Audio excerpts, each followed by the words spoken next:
எல்லாருக்கும் வணக்கம். மீண்டும் மெய்ப்பொருள் காண்க தளத்திற்கு எல்லாரையும் நான் வரவேற்கிறேங்க. இந்த பதிவுல நம்ம டெவலப்மெண்ட்ஸோ, இல்ல அப்டேட்ஸோ, இல்ல கொஸ்டின் ஆன்சர்ஸோ பார்க்க போறது கிடையாதுங்க. முழுக்க முழுக்க எதற்கு நம்ம பங்கு சந்தையில முதலீடு பண்ணணும்? இன்னைக்கு பங்கு சந்தை முதலீடுகள்ல வாய்ப்புகள் எப்படி இருக்கு?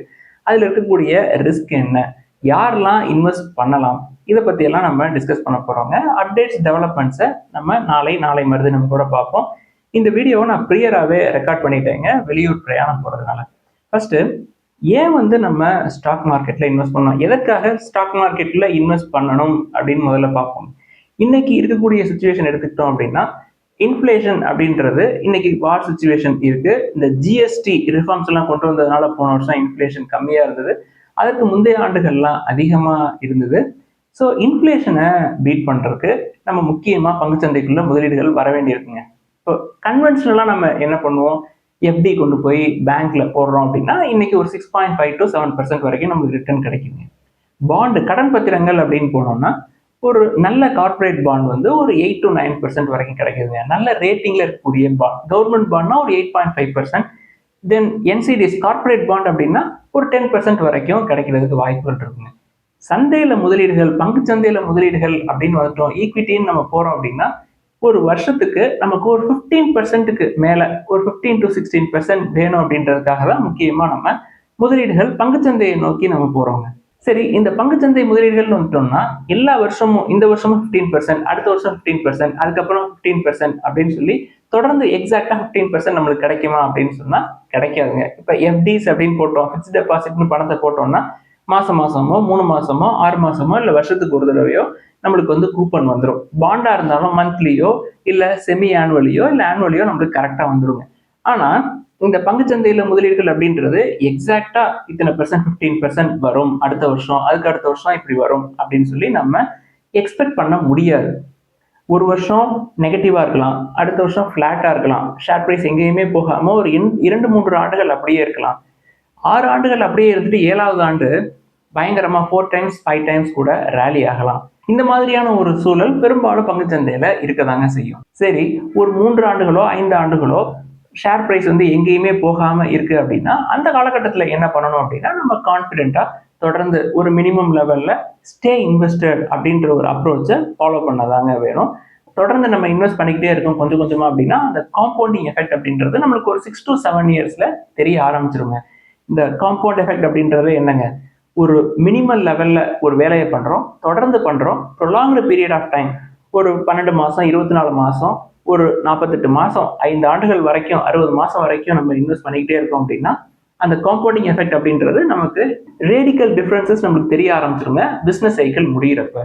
ரேடிக்கல் டிஃபரன்சஸ் அப்படின்னா என்னங்க, நம்ம கொஞ்சம் கொஞ்சமா இவ்வளவு காலம் இன்வெஸ்ட் பண்ண இந்த காலகட்டத்தில் கம்பெனி அவங்களுடைய ஏர்னிங்ஸை ஏற்றிருப்பாங்க. ஸோ வெல்த் அக்யூமுலேட் ஆகும், அது ஷேர் ப்ரைஸ்ல ரிஃப்ளெக்ட் ஆகும். அவ்வளோதான், சிம்பிள். சரி, பங்குச்சந்தையில நீங்க ஒரு ஸ்டாக்கை எடுக்கிறீங்க அப்படின்னா அதுக்கு என்ன அர்த்தம் அப்படின்றத புரிஞ்சுக்கிட்டு நம்ம அந்த ஸ்டாக்கை எடுக்கணுங்க. ஒரு ஷேரை நீங்க கன்சிடர் பண்றீங்க, பணம் கொடுக்குறீங்க, ஷேரை வாங்குறீங்க அப்படின்னா அந்த நிறுவனத்தோட ஒரு பார்ட்னர்ஷிப் எடுத்துக்கிறீங்க அப்படின்னு அர்த்தம். அது போக அந்த நிறுவனம் லாபம் சம்பாதிக்கிறாங்க அப்படின்னா லாபத்துல ஒரு பகுதி நமக்கு டிவிடெண்டாகவும் கிடைக்கும், அதாவது ஓனர்ஷிப்பும் கிடைக்கும். Ownership in the sense partial ownership plus அந்த லாபத்துல ஒரு பங்கு டிவிடெண்டா கிடைக்கும். தென் லிக்விடிட்டி, நமக்கு பணம் தேவைப்படுது, ஒரு 10 ஆண்டுகள் நீங்க தொடர்ந்து ஹோல்ட் பண்றீங்க அப்படின்னு வச்சுக்கோங்களேன். அதுக்கப்புறம் ஏதோ ஒரு தேவை, பணம் தேவைப்படுது அப்படின்னா 10 ஆண்டுகள் நீங்க தொடர்ந்து கொஞ்சம் கொஞ்சமா 1000 500 அப்படின்னு சொல்லி இன்வெஸ்ட் பண்ணிட்டே இருந்திருப்பீங்க. உங்களோட இன்வெஸ்ட்மெண்ட்ஸும் கூடும், ஷேர் பிரைஸும் ரேலி ஆயிருக்கும், நல்ல ரிட்டர்ன்ஸ்ல இருக்கீங்கன்னு வச்சுக்கோமே. உங்களுக்கு இன்னும் ஒரு 2-3 நாள்ல, ஒரு வாரத்துல பணம் தேவைப்படுது அப்படின்னா இன்னைக்கு கொடுத்துட்டோம் ஷேரை அப்படின்னா அடுத்த நாள் நம்ம பேங்க் அக்கௌண்ட்டுக்கு பணம் வந்துடும். ஃபிளெக்சிபிளா இருக்குங்க. அடுத்து பங்குச்சந்தையில முதலீடுகள் அப்படின்றத எப்படி ஸ்டார்ட் பண்றது, அதாவது ஒரு நிறுவனம் இருக்கு, இப்ப டாடா மோட்டார்ஸ் அப்படின்ற ஒரு நிறுவனம் இருக்கு அப்படின்னா அந்த நிறுவனத்துல பங்குகள் நம்ம எப்படி அதை வாங்குறது அப்படின்ற சந்தேகம் இன்னைக்குமே பல பேருக்கு அந்த சந்தேகம் உண்டுங்க. எனக்கு ஒரு 10 ஆண்டுகளுக்கு முன்னாடி இருந்த சந்தேகம் தான். அதாவது ஈஸி அக்சஸ்ங்க. இன்னைக்கு டிஜிட்டல் டிரான்ஸ்ஃபர்மேஷன் எவ்வளவோ மாறி வந்துருச்சு. இப்ப நான் ஒரு 10 இயர்ஸ் பேக் இன்வெஸ்ட் பண்ணப்ப எனக்கு ஒரு ஃபார்ம் வந்தது, ஃபார்மை ஃபில்அப் பண்ணி மும்பைக்கு அனுப்பினோம். அங்க எல்லாம் ப்ராசஸ் பண்ணி எனக்கு அக்கௌண்ட் ஓப்பன் ஆகுறதுக்கே ஒரு 15 to 20 days ஆச்சுங்க. ஆனா இன்னைக்கு நிலைமை அப்படி கிடையாதுங்க. ஆப் நிறைய வந்துருச்சு, எல்லாருமே ஆப் வச்சிருக்காங்க, ஆன்லைன்லேயே அக்கௌண்ட் ஓப்பனிங் நடக்குது, 2 daysல ஆக்டிவேட் ஆயிடுது. நான் சொல்றது மேக்ஸிமம்ங்க. இதுல இருக்கக்கூடிய ரிஸ்க் என்ன அப்படின்றத சொல்லிடுறேன். நீங்க டவுன்லோட் பண்ற ஆப், ஏதோ ஒரு புரோக்கரேஜ் நிறுவனம் நீங்க எடுக்கிறீங்க அப்படின்னா அது அந்த brokerage நிறுவனத்தினுடைய அத்தன்டிகேட்டட் ஆப் தானா அப்படின்றத என்ஷூர் பண்ணணுங்க. இது ரொம்ப ரொம்ப முக்கியமான விஷயம். உங்களோட மெசேஜ் குறுஞ்செய்தியில இல்ல மெயில்ல நீங்க வந்து இந்த லிங்கை கிளிக் பண்ணுங்க, டைரக்டா ஆப் டவுன்லோட் ஆகும், இதுல இன்வெஸ்ட் பண்ணலாம் அப்படின்றத நீங்க எப்பொழுதுமே தவிர்க்கணுங்க. உங்களுக்கு சந்தேகமா இருந்தது அப்படின்னா டைரக்டா ஃபுல் டைம் brokerage சர்வீசஸ்லாம் இருப்பாங்க. இப்போ பேங்கோட brokerages எல்லாமே வந்து லிங்க் பண்ணிருக்காங்க. இப்போ ஐசிஐசிஐ டைரக்ட் எடுத்துக்கிட்டோம்னா ஐசிஐசிஐ பேங்கோட லிங்க் ஆயிருக்கும். தென் ஆக்சிஸ் செக்யூரிட்டிஸ் எடுத்துக்கிட்டோம்னா ஆக்சிஸ் பேங்கோட லிங்க் ஆயிருக்கும். அந்த மாதிரி டைரக்டா பேங்க் போய் நீங்க demat and trading account open பண்ணிக்கிறது ரொம்ப பெஸ்ட்டுங்க. சரி, இந்த முதலீடுகள் பங்குச்சந்தை முதலீடுகள் அப்படின்னு வந்துட்டோம்னா யாரெல்லாம் இந்த பங்குச்சந்தை முதலீடுகள்ல பார்ட்டிசிபேட் பண்ணலாம், பங்கெடுக்கலாம் அப்படின்னா 18+ ஆண் பெண் எல்லாருமே முதலீடுகள்ல பங்கெடுக்கலாங்க. சரி சார், 18+ சொல்றீங்களே, 18 அட் த ஏஜ் ஆஃப் 18ல ஒரு ஆணோ பெண்ணோ வந்து ஸ்டூடெண்டா தான் இருப்பாங்க, அவங்க எப்படி இன்வெஸ்ட் பண்றது அப்படின்ற கேள்வி வரும். 60+க்கு மேலையும் இன்வெஸ்ட் பண்ணலாங்க. இப்ப 18 அண்ட் பிளஸ் எடுத்துக்கிட்டோம் அப்படின்னா, இப்ப 18 to 22 எடுத்துக்கிட்டோம்னு வச்சுக்கலேன், 4-5 ஆண்டுகள் படிக்கிறாங்க அப்படின்னா அவங்க இன்வெஸ்ட் பண்ணக்கூடாது அப்படின்லாம் இல்லைங்க. அவங்களும் இன்வெஸ்ட் பண்ணலாம். அவங்கள்ட்ட ஆதார் கார்டு இருக்கும், பேன் கார்டு இருக்கும், demat and trading account open பண்ணிக்கலாம். படிக்கிறதுக்கு அவங்களுக்கு நிறைய காலங்கள் இருக்கும். சரி, முதல்ல இந்த டாடா மோட்டார்ஸ் வந்து ஒரு 500 ரூபா கொடுத்து வாங்கணும் அப்படின்னா அந்த 500 ரூபா பணத்துக்கு எங்க போறது அப்படின்ற கேள்வி வருங்க. அப்பா அம்மா தான் இருக்கிறாங்களே, உங்களுடைய கை செலவுக்கு பணம் கொடுப்பாங்க. அவங்க கொடுக்குற பணம் எப்பொழுதுமே உங்களுடைய தேவை எவ்வளவோ அதை விட ஒரு 10% 15% அதிகமாக தான் கொடுப்பாங்க எல்லா அம்மா அப்பாவும். அதைத்தான் நீங்க எடுத்து இன்வெஸ்ட் பண்ண பழகணுங்க, ஒரு 3, 4, 5 ஆண்டுகளுக்காவது. அதுக்கப்புறம் 5 ஆண்டுகளுக்கு அப்புறம் நீங்க வேலைக்கு போறீங்க அப்படின்னா அப்புறம் அக்ரெசிவா உங்களுடைய சம்பளத்துல ஒரு 30% எடுத்து 30%ல ஒரு 15 or 10% எடுத்து பங்கு சந்தையில முதலீடு பண்ணலாம். அதுல ஒரு குறிப்பிட்ட பர்சன்டேஜ் எடுத்து கோல்டுல இன்வெஸ்ட் பண்ணலாம், தென் ரியல் எஸ்டேட்ல இன்வெஸ்ட் பண்ணலாம். அது உங்க விருப்பங்க. நான் சந்தை முதலீடுகள் அப்படின்றத 18லயே ஆரம்பிச்சிருங்க அப்படின்னு தான் சொல்ல வர்றேன். ஆக என்னுடைய நோக்கம் அப்படின்றது ஸ்டார்ட் ஏர்லி. 18+ ஸ்டூடெண்ட்ஸ் என்னுடைய முக்கியமான ஃபோக்கஸ்ங்க. அது போக யார் யாரெல்லாம் கண்டிப்பா இன்வெஸ்ட் பண்ணணும் அப்படின்னா டிரைவர்ஸ், எல்லா தரப்புல இருக்கக்கூடிய டிரைவர்ஸ், தென் கண்டக்டர்ஸ், கிளீனர்ஸ் எல்லாருமே, தென் வாட்ச்மேன், பெரிய பெரிய நிறுவனங்கள்ல பில்டிங்ஸ்ல வாட்ச்மேனா இருக்கிறவங்க, then hotel servants, then daily wages யாரா இருந்தாலும் சரி, then sanitation workers, cleaning staff, then ரொம்ப முக்கியமா ஃபார்மர்ஸ், விவசாயிகளும் இன்வெஸ்ட் பண்ணணும் அப்படின்றதுதான். இப்ப நான் இந்த கேட்டகரிஸ் நிறைய சொன்னேன் இல்லையா, இவ்வளவு ஏரியாஸ்ல ஒர்க் பண்றவங்க எல்லாமே வந்து கையில ஸ்மார்ட் போன் இல்லாம இருக்கிறது கிடையாதுங்க. பெரும்பாலுமே இவங்க எல்லாருமே வந்து ஸ்மார்ட் போன்ஸ் யூஸ் பண்ண தெரிஞ்சவங்க தான், பழகினவங்க தான். அதாவது irrespective ஆஃப் ஏஜ். அதாவது இப்போ ஒரு வாட்ச்மேன் இருக்கிறாரு அப்படின்னா அவருக்கு ஏஜ் வந்து 40 இருக்கு, 30s தென் 25ல ஒரு ஸ்மார்ட் போன்லாம் யூஸ் பண்ணி பழகிருக்க மாட்டாரு. But at the age of 40ல ஸ்மார்ட் போனை எப்படி யூஸ் பண்றது அப்படின்றத பழகிருக்கிறாரு. ஸ்மார்ட் போன் எப்படி யூஸ் பண்ணணும் அப்படின்றத பழகிருக்கிறாரு அப்படின்னா சந்தையில எப்படி முதலீடுகள் பண்ணணும் அப்படின்றத அவரால் பழகி கொள்ள முடியும். இது வாட்ச்மேனுக்கு மட்டும் இல்லைங்க, எல்லாருக்குமே, விவசாயிக்கும் கூட தான். விவசாயியும் வந்து ஸ்மார்ட் போன்ஸ் வைத்திருக்கக்கூடியவர்கள் நிறைய பேர் இருக்கிறாங்க. அவங்களும் வந்து சந்தையில முதலீடு செய்து பழகலாம். இவங்க ஸ்டார்ட் பண்றாங்க அப்படின்ற பட்சத்துல அவங்களுடைய நெக்ஸ்ட் ஜெனரேஷனுக்கு ரொம்ப எளிமையா போய் சேர்ந்துருங்க. பயம் இருக்கதாங்க செய்யும், நான் இருக்காது அப்படின்னு சொல்லல. நான் எடுத்துக்காட்டுக்கு சொல்றேன், ஒரு வாட்ச்மேன் வந்து இன்வெஸ்ட்மெண்ட்ஸ் வந்து ஸ்டார்ட் பண்ணிருக்காங்க. நான் எக்ஸாம்பிளுக்கு நான் கண்ணில் பார்த்ததே சொல்றேனே, மார்க்கெட் வந்து ஒரு 10 or 15 days பேக் வந்து பயங்கரமா அடிச்சாங்க இல்லையா. நான் தில்லைநகர் பிரான்ச்சுக்கு போயிருந்தேங்க திருச்சியில. அங்க இருக்கக்கூடிய ஒரு வாட்ச்மேன் வந்து அங்க பேங்க்ல வேலை பார்க்கக்கூடிய எம்ப்ளாயிஸ்ட்டு, சார் மார்க்கெட் இப்படி பயங்கரமா இறங்குதே, கொஞ்சம் பயமா இருக்கு அப்படின்னு சொல்லி கேட்டிருக்காருங்க. நீங்க எவ்வளவு இறங்கினாலும் சரி ஏறினாலும் சரி, இறங்குறப்ப நீங்க வித்தீங்கன்னா தான் உங்களுக்கு லாஸ். நீங்க தொடர்ந்து இன்வெஸ்ட் பண்ணுவீங்களா அப்படின்னு சொல்லி கேட்குறாங்க வாட்ச்மேன்ட்ட. அவரு எனக்கு இப்போதைக்கு இந்த பணம்லாம் வேணாம், நான் தொடர்ந்து மாசம் மாசம் என்னால ஒரு 500, 1000 வந்து போட முடியும் அப்படின்னு சொல்றாரு அந்த வாட்ச்மேன். அவங்க இதை கண்டினியூ பண்ணுங்க, மார்க்கெட் எப்படியும் ரெக்கவரி ஆகும் அப்படின்னு சொல்லி ஒரு கான்ஃபிடென்ட்டான வேர்ட்ஸை உள்ள இருக்கக்கூடிய ஒரு எம்ப்ளாயி வந்து சொல்றாருங்க. ஆக பயம் இருக்க தான் செய்யும். ஒரு சப்போர்ட்டுக்கு நல்ல ஒரு ஆள் தெரிஞ்சவங்களை பிடிச்சி வச்சுக்கிறது பெஸ்ட்டுங்க. அதாவது யாரும் வந்து உங்கள்கிட்ட போய் புஷ் பண்ண மாட்டாங்க, நீங்க தான் கேட்டு தெரிஞ்சுக்கணும். கண்டிப்பா உங்களுடைய சரௌண்டிங்ஸ்ல இருக்கிறவங்க யாராவது இன்வெஸ்ட் பண்ணுவாங்க. அவங்க வந்து இதை பண்ணுங்க, அதை பண்ணுங்க, இதை இன்வெஸ்ட் பண்ணலாம், இப்படி இப்படி எல்லாம் பண்ணலாம் அப்படின்னு சொல்லி யாரும் உங்களை வந்து புஷ் பண்ண மாட்டாங்க. நமக்கு வேணும் அப்படின்னா நம்ம தாங்க கேட்டு தெரிஞ்சுக்கணும். ரொம்ப முக்கியமா பெண்கள், ஹோம் மேக்கர்ஸா இருந்தாலும் சரி, இல்லை ஜாப்க்கு போகக்கூடிய சிஸ்டர்ஸா இருந்தாலும் சரி, கண்டிப்பா இன்வெஸ்ட் பண்ணுவாங்க. இந்த விஷயம் தெரியும் அப்படின்ற பட்சத்துல தெரிஞ்சுக்கிறதுக்கும் முயற்சி பண்ணுவாங்க, தொடர்ந்து தெரிஞ்சுக்கிறதுக்கான எல்லா வேலையுமே பண்ணுவாங்க, டிசிப்ளின்டா இன்வெஸ்ட் பண்ணுவாங்க அப்படின்ற நம்பிக்கை எனக்கு எப்பொழுதுமே உண்டு. இன்னைக்கு at the age of 25 to 30, 35 இருக்கிறாங்க அப்படின்னா அவங்களுக்கு நல்ல ஆப்பர்ச்சுனிட்டி, நல்ல டைமும் இருக்கு அப்படின்னு தாங்க சொல்லணும். இப்போ எடுத்துக்காட்டுக்கு என்னுடைய ஃபாதர் எடுத்துக்கிட்டோம்னா ஒரு 30 இயர்ஸ் பேக் அவருக்கு வந்து ஒரு ஏஜ் வந்து 35-40 இருக்கிறப்ப அன்னைக்கு இன்டர்நெட் ஃபெசிலிட்டி கிடையாது, இவ்வளோ டெக்னாலஜி கிடையாது, ஒரு ஃபுல் டைம் brokerage சர்வீசஸ் கூட பட்டுக்கோட்டையில கிடையாதுங்க. தஞ்சாவூர்ல இருந்தா அப்படின்ற சந்தேகம் தான் திருச்சியில இருந்திருக்கும். ஸோ ஃபெசிலிட்டிஸ் அப்படின்றது ரொம்ப கம்மிங்க. அவருக்கு இன்வெஸ்ட்மெண்ட்ஸ் அப்படின்னா எதுவுமே தெரியாது.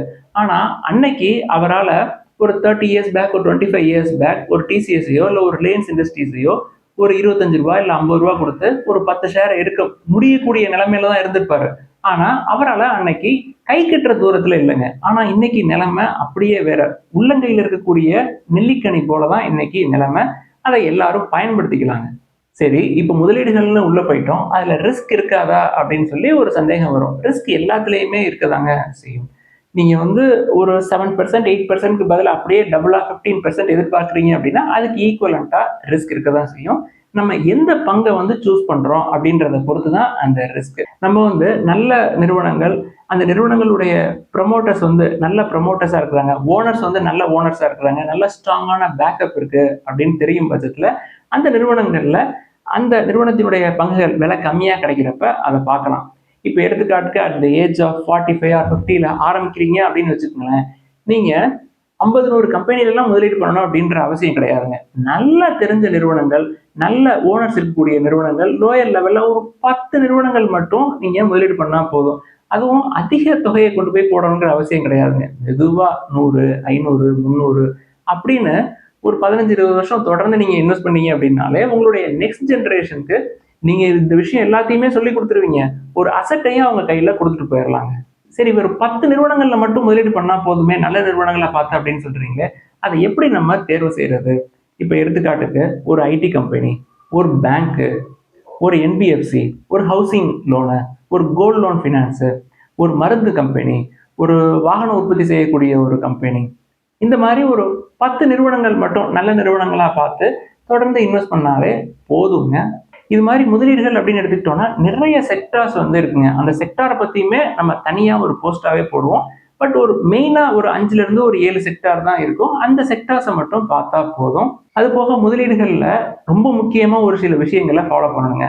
ஃபர்ஸ்ட் வந்து பொறுமையா இருக்கணும்.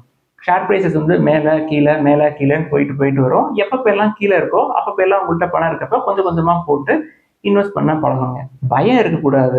உங்களுடைய எமோஷன்ஸை கண்ட்ரோல் பண்ணணும். தென் நீங்க ஒரு பிஸ்னஸ் எடுக்கிறீங்க.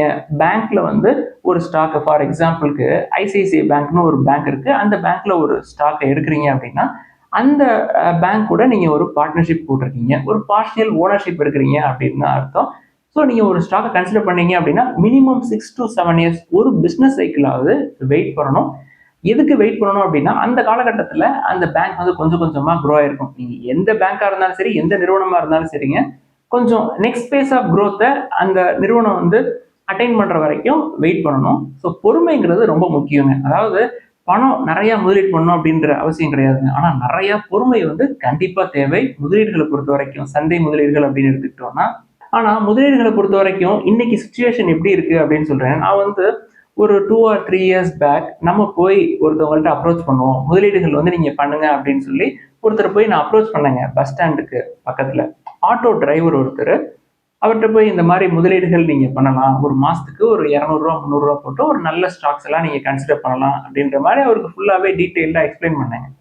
அவர் என்ன சொல்றாரு, இந்த ஆட்டோவே நான் வந்து கடன் வாங்கி தான் இந்த ஆட்டோவை எடுத்திருக்கேன். சரி, எங்க கடன் வாங்குறீங்க அப்படின்னு சொல்லி கேட்டேன். M&M ஃபினான்ஸ்ல நான் வந்து கடன் வாங்கி இந்த ஆட்டோவை எடுத்திருக்கேன் அப்படின்னு சொன்னாங்க. அதுக்காக நான் வட்டி கட்ட வேண்டியிருக்கு அப்படின்னு சொன்னாங்க. கிட்டத்தட்ட ₹10,000 மேல அந்த வாகனத்துக்கு டியூ கட்டுறவர் ஒரு ₹100, ₹200 முதலீடுகளுக்காக ஸ்பெண்ட் பண்ண முடியாது அப்படின்னு சொல்லிட்டாருங்க. நான் நேரா போய் பார்த்து நான் உங்களுக்கு லைஃப் லாங் கெயிட் பண்றேன் அப்படின்னு அவர்கிட்ட சொல்லியும் கூட அவர் வந்து இதற்கு ஏற்றுக்கொள்ளவே இல்லை. அன்னைக்கு சவுத் இந்தியன் பேங்க் எடுத்துக்கிட்டோம்னா ஒரு ₹11 ₹15 அந்த பிரைஸ்ல தாங்க இருந்துச்சு ஒரு 3-4 ஆண்டுகளுக்கு முன்னாடி. இன்னைக்கு சவுத் இந்தியன் பேங்க் ₹45 வரைக்கும் போயிட்டு இன்னைக்கு 30ஸ்ல சுத்திக்கிட்டு இருக்குங்க. அவர் கடன் வாங்கின M&M ஃபினான்ஸே எடுத்துக்கிட்டோம்னா அன்னைக்கு 200ஸ்ல தாங்க இருந்தது. அது அதற்கப்புறம் இந்த 4 ஆண்டுகள்ல 400 வரைக்கும் போயிட்டு இப்ப கொஞ்சம் கீழே இறங்கி வந்திருக்குங்க. அதனாலதான் இந்த போஸ்ட்டை நம்ம முக்கியமா போடுறோங்க. எதற்கு வந்து முதலீடு பண்ணணும் அப்படின்றத தெரிஞ்சுக்கிட்டீங்க அப்படின்னா, முதலீடுகளுடைய தேவை என்ன அப்படின்றத புரிஞ்சுக்கிட்டீங்கன்னா, யாராவது ஒரு ஆள் கண்டிப்பா நல்ல விஷயம் தெரிஞ்ச ஆட்கள் இருப்பாங்க. அவங்கள நீங்களே போய் தேடி கண்டுபிடிச்சு விஷயத்தை கத்துக்குவீங்க அப்படின்ற நம்பிக்கை எனக்கு உண்டு. இன்னைக்கு இருக்கக்கூடிய சூழ்நிலை நம்மளுடைய அடுத்த தலைமுறைகளுக்கு ஒரு நல்ல பிஸ்னஸை எடுத்து கொடுத்துட்டு போவோம் அப்படின்னு நினைக்கிறீங்க அப்படின்னா, நமக்கு வேணும் அப்படின்னா நம்ம தாங்க யார்கிட்டயாவது போய் தெரிஞ்சவங்கள்ட்ட, நல்லா தெரிஞ்சவங்கள்ட்ட, சரியான நபர்கிட்ட போய் கேட்டு தெரிந்து கொள்ளணும் விஷயங்களை. முதலீடுகளில் ஏதாவது சந்தேகங்கள், கேள்விகள் இருந்தால் கீழே எழுதுங்க. எல்லாருக்கும் நன்றி.